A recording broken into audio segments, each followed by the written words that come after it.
आपके साथ पूरा न्याय करूंगा। आप तो आप बोलिए, पहले हिंदी में करूं या मराठी में? पहले छत्रपति शिवाजी महाराज की।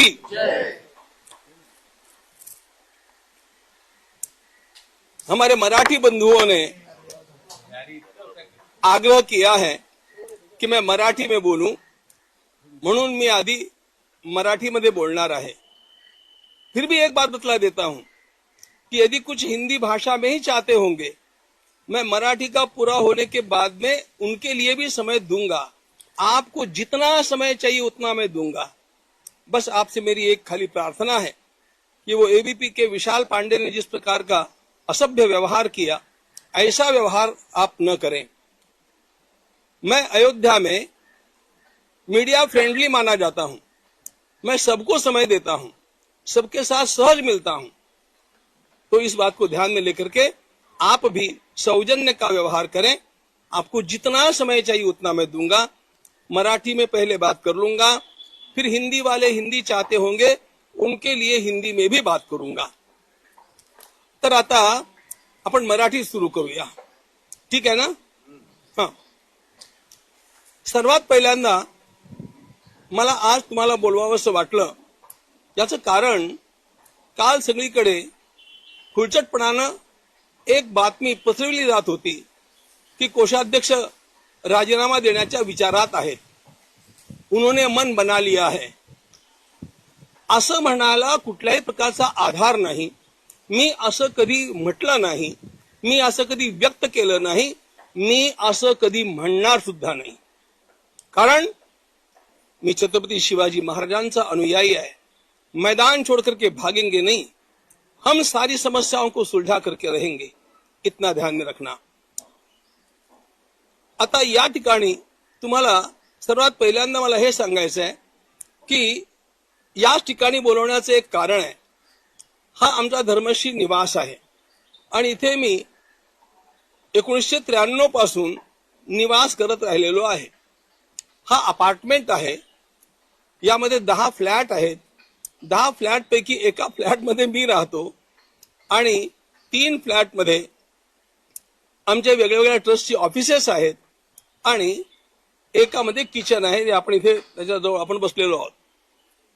अपार्टमेंटच्या 10 फ्लॅट पैकी 5 आमच्या संस्थांचे आहेत। यातलं काहीही माझ्या नावावरती नाही। माझ्या नावावरती संपूर्ण जीवनामध्ये एक वीटही नाही, ते नीट नोंदून घ्या। फक्त एक बँक अकाउंट माझ्या नावावरती आहे, त्याखेरीज माझ्या नावावरती काहीही संपत्ती नाही, कधीच नव्हती। तरी पण जी न्यूज वाल्यांनी खुळचटपणानं त्यांच्या एका पत्रकाराला इथे पाठवून, तो अशुद्ध हिंदी बोलणारा मराठी पत्रकार होता, मला ठाऊक नाही तो इथे आहे की नाही, मला जाणून पण घेण्याची इच्छा नाही, पण त्यांनी ते पुन्हा पुन्हा पुन्हा पुन्हा दाखवलं। मी त्यांना माझी स्पष्टीकरण पाठवल्यानंतरही दाखवलं आणि म्हणून हे एकदा आपण लक्षात घ्यावं, याकरता मी तुम्हाला आमच्या या साध्या भोळ्या धर्मश्रीच्या प्रांगणामध्ये बोलवलं। आपण आलात, आपलं सर्वांचे आभार आहे। आता महत्वाची गोष्ट अशी की कोषाध्यक्ष पदाचा राजीनामा मी द्यावा अशा प्रकारचं मी कधी ध्वनितही केलं नाही। तरी पण ही वार्ता पसरते आहे आणि म्हणून त्याचं स्पष्टीकरण लोकांना वेळेवरती जाणं आवश्यक आहे।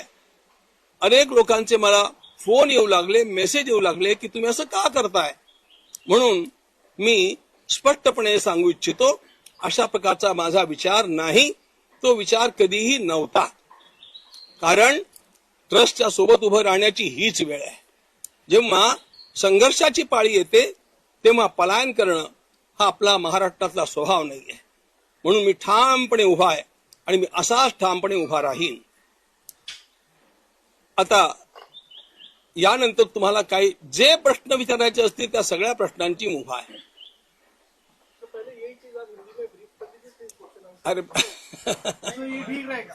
ठीक रहेगा. नाही तुम्ही राजीनाम्याचं तुम्हाला विचारत ते बातमीवर तुमचा खुलासा काय नेमकं ते एकदा सांगा, कारण तुम्हाला विचारते बातमी खरी खोटी काय तुमचं. मी तेच सांगतोय ना. मी आता तुम्हाला मराठीत कळलं नाही का तुम्हाला. मी नाही महाराज, हा स्टेटमेंट आलं पाहिजे. कळालं मला. विषय आता जे काही अयोध्येमधल्या ट्रस्टमधल्या नाही, आता यांचं उत्तर देऊ द्या ना. हा मग एक ते क्लिअरिफिकेशन झालं ना. माझा राजीनामा देण्याचा विचार नाही. सगळीकडे आलेली बातमी खोटी आहे आणि खोडसाळपणानं पसरवलेली बातमी आहे. संपलं. आता एक एक जण तुम्ही सगळं विचारा. जी चौकशी होते आहे अयोध्येमधल्या ट्रस्टमधल्या गैरव्यवहारांची, तर त्याच्याबद्दल तुम्ही समाधानी आहात का? त्या चौकशीबद्दल एसआयटी ज्या पद्धतीने चौकशी करते मी त्याच्याबद्दल समाधानी आहे. आणि आता तर हा उच्चतम न्यायालयामध्ये विषय गेलेला असल्यामुळे, सुप्रीम कोर्टात गेलेला असल्यामुळे मी अधिकच समाधानी आहे. संपतराय यांचा राजीनामा घ्यायला हवा होता का? तुम्हाला काय वाटतं? तुम्हाला हा प्रश्न थोडा गडबडीचा आहे. त्यांचा राजीनामा जो आहे ना तो त्यांनी स्वेच्छेनं दिला आणि न्यासाच्या संविधानामध्ये, घटनेमध्ये अशा प्रकारची तरतूद आहे की राजीनामा दिल्यानंतर तो मान्य करण्याची आवश्यकता नसते. तो दिला म्हणजे तो आपोआप स्वीकारला गेला असं होतं. पण त्यांनी जर त्यांना द्यावा लागला राजीनामा, तर त्याबद्दल तुम्हाला काय वाटतं? खरंच देण्याची गरज होती की खापर त्यांच्यावरती फोडलं गेलं? खापर त्यांच्यावरती फोडलं गेलं असं पण नाही म्हणता येणार, कारण त्यांचा हलगर्जीपणा या सगळ्या गोष्टीला पुष्कळसा कारणीभूत आहे आणि हे त्यांच्या पण लक्षात आलं आणि म्हणून त्यांनी स्वेच्छेनं दिलेला आहे. तो कुठल्याही दडपणाखाली दिलेला नाही. या सगळ्या कोषाध्यक्ष म्हणून काम करताय, तुमची देखील जबाबदारी आहे का? तुम्ही ती जबाबदारी स्वीकारतायत का? ज्या पद्धतीने सगळं प्रकरण पुढे आलेलं आहे. कोषाध्यक्ष म्हणून माझी जबाबदारी निश्चितपणे आहे. आता ते जरा लक्षात घ्या. कोशामध्ये आलेलं सगळं धन, त्याचा जमा खर्च, त्याच्यावरती नियंत्रण ठेवणं हे सगळं माझं काम आहे आणि ते काम नीटपणे चालावं याकरता तिथल्या 3 चार्टर अकाउंटंट्सच्या खेरीज आमच्या ऑफिसमधनं दरमहा 5 दिवस त्या ठिकाणी चार्टर अकाउंटंट जातात आणि ते तपासून घेतात. हे लक्षात घ्या. आता हा मुद्दा झाला जे धन कोशामध्ये आलं, जमा झालं त्याच्याबद्दलचा. प्रश्न जो आता उद्भवलेला आहे तो तिथे जे समर्पण केलं जातं, म्हणजे ज्याला ते चढावा चोरी असं म्हणतात, जे वाहिलं गेलं, हुंडीमध्ये दानपात्रात टाकलं गेलं, त्याचा अपहार झाला. हा झाला हे खरं आहे, पण त्या गोष्टीशी, त्या क्षेत्राशी माझा आधीपासून काहीही संबंध राहिलेला नाही. याचं कारण पण असं आहे की समर्पण होणं दानपात्रामध्ये ही रोजची प्रक्रिया आहे. त्याची मोजणी होणं हे रोजचं काम आहे आणि तिथले स्थानिक न्यासी हे काम बघत होते आणि मी प्रवासात असल्यामुळे आणि महिन्याकाठी 1-2-3 दिवस मी तिथे जात असल्यामुळे त्याची जबाबदारी त्या लोकांनी स्वीकारलेली होती. आणि लोकशाही मराठी ऐका, पहा, जागरूक रहा.